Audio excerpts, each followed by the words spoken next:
આકાશવાણી ભુજ સ્થાનિક સમાચાર નેહલ ઠક્કર વાંચે છે.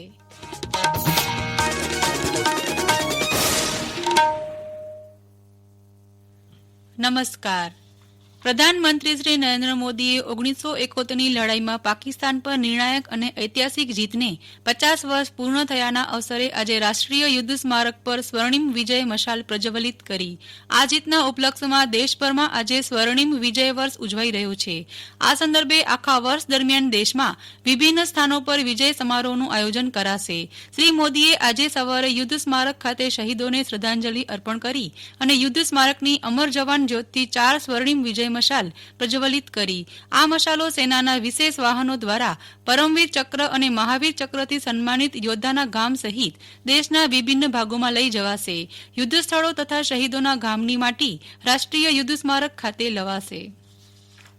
મુખ્યમંત્રી વિજય રૂપાણીએ ભૂમાફિયાઓને અંકુશમાં લઈ ખેડૂતો અને કાયદેસરના જમીન માલિકોના હિતોનું રક્ષણ કરવા લેન્ડ ગ્રેબિંગ પ્રોહિબિશન એક્ટના કડક અમલ સુનિશ્ચિત કરતી કાયદાકીય જોગવાઈઓ જાહેર કરી છે. રાજ્ય મંત્રીમંડળે લેન્ડ ગ્રેબિંગ પ્રોહિબિશન એક્ટ 2020ના પ્રસ્તાવને મંજૂર કર્યા બાદ રાજ્યપાલશ્રીની મંજૂરીથી આ એક્ટને વિધેયકનું સ્વરૂપ મળતા તેની કાયદાકીય જોગવાઈને રાજ્યમાં તાત્કાલિક અસરથી અમલ કરવાનો નિર્ણય લેવાયો છે. જે મુજબ આ જોગવાઈઓ આજથી જ અમલી બનશે. જે મુજબ ગેરકાયદેસર જમીન પચાવી પાડનારને 10 થી 14 વર્ષની સજા થશે. જમીન હડપ કરવાના કેસોની ઝડપી સુનાવણી માટે વિશેષ અદાલતો બનાવાશે.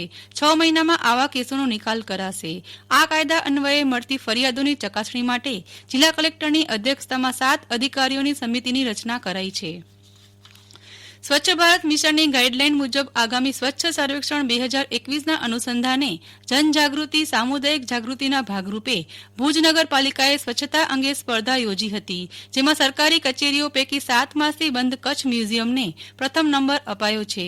શહેરની હોટલ, હોસ્પિટલ, શાળા, સોસાયટીઓ, માર્કેટ અને સરકારી કચેરીઓ પાસેથી ઓનલાઈન ઓફલાઈન અરજીઓ મંગાવાઈ હતી. પાલિકાને મળેલી અરજીઓના અનુસંધાને નિયત કરેલા 6 ક્ષેત્રોમાં રૂબરૂ જઈને 6 ટીમો દ્વારા નિયત પેરામીટર અંગે નિરીક્ષણ કરાયું હતું.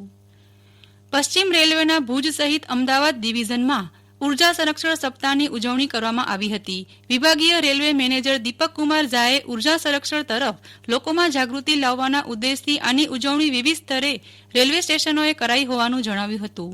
ભવિષ્યમાં રેલવે અમદાવાદ અને ગાંધીધામ વિસ્તારમાં આશરે 505 કેડબ્લ્યુપી ક્ષમતાની સોલાર પ્લાન્ટ સ્થાપિત કરવા જઈ રહ્યું હોવાનું પણ જણાવ્યું હતું.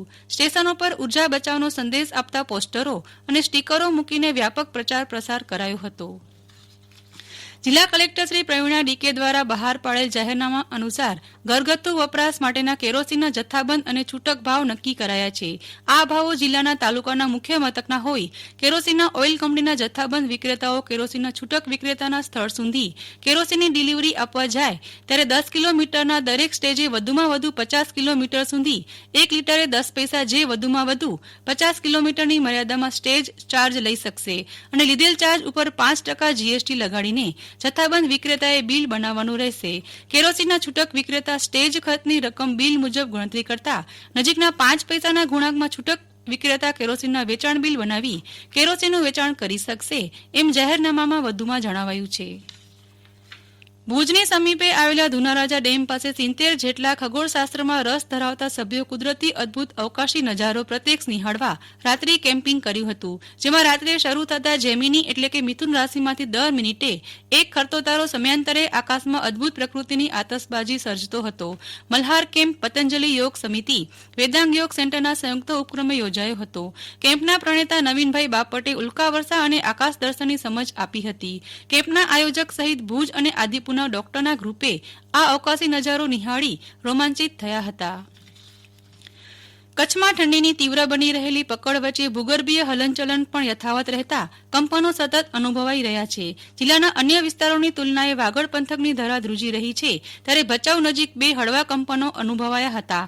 આ બાબતે સિસ્મોલોજી કચેરી ગાંધીનગરથી પ્રાપ્ત થયેલ વિગતો મુજબ ગત રાત્રિના 1:47 ભચાઉ નજીક 1.4 અને પરોઢે 3 અને 53 મિનિટે 1.6ની તીવ્રતાનું કંપન અનુભવાયું હતું. વેસ્ટર્ન ડિસ્ટર્બન્સ દૂર થયા બાદ રાજ્યમાં ઠંડીનો ચમકારો વધ્યો છે. કચ્છમાં પણ કાતિલ ઠંડીનું મોજું ફરી વળ્યું છે. જમ્મુ કાશ્મીર સહિત ઉત્તર ભારતના પહાડી રાજ્યોમાં ભારે હિમવર્ષા થઈ રહી હોય તેની અસર ગુજરાતના અન્ય વિસ્તારોની સાથે કચ્છમાં પણ વર્તાઈ રહી છે. ઠારનું પ્રમાણ સતત વધી રહ્યું હોય લઘુત્તમ પારો નીચો જઈ રહ્યો છે. ચાલુ સપ્તાહના પ્રારંભથી ઠંડીની પકડ મજબૂત બની છે.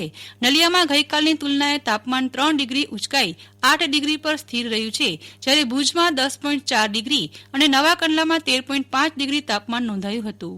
આ સાથે સ્થાનિક સમાચાર પૂરા થયા. નમસ્કાર.